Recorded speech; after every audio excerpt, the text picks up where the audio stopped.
बजरिया में बजरिया में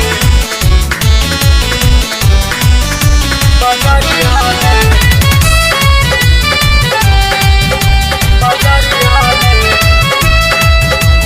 टेम्पू वाला चला बजरिया में सीख सिलाई गैलू ननदो दाऊद नगर सहरिया में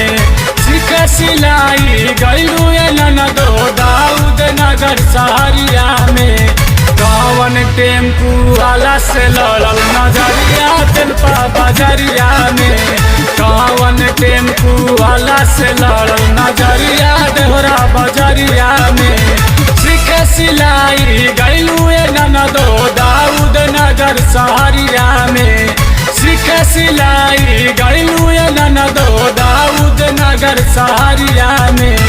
कौन टेम्पू वाला से लड़ल नजरिया तेलपा बजरिया में कौन टेम्पू वाला से लड़ल नजरिया तेलपा बजरिया में बजरिया में बजरिया में बजरिया में लड़ल नजरिया तेलपा बजरिया में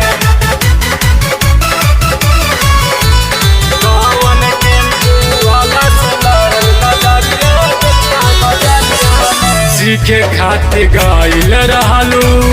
अरवल शहर हो चाट छोला खात रहलू बैठ के होटल हो बैठ के होटल हो सीखे खातिर गइल रहलू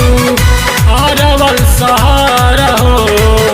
चाट छोला खात रहलू बैठ के होटल हो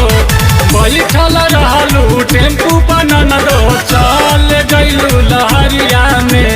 बैठल रहलू टेम्पू बनलो चल गइलू लहरिया में कौन टेम्पू वाला से लड़ल नजरिया तेलपा बजरिया में कौन टेम्पू वाला से लड़ल नजरिया गोरखपुर बजरिया में बजरिया में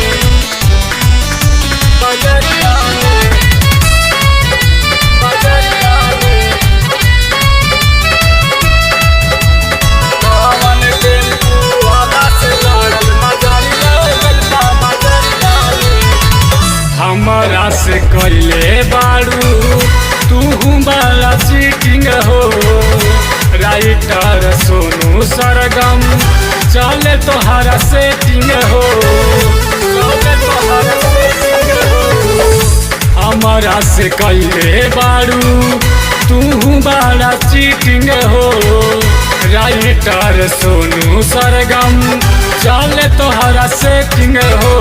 प्रिंस भोजपुरिया से कइलू तू खेला प्रभु के गल्लू झमेला में प्रिंस भोजपुरिया से कइलू तू खेला प्रभु के गल्लू झमेला में कौन टेम्पू वाला से लड़ल नजरिया तेलपा बजरिया में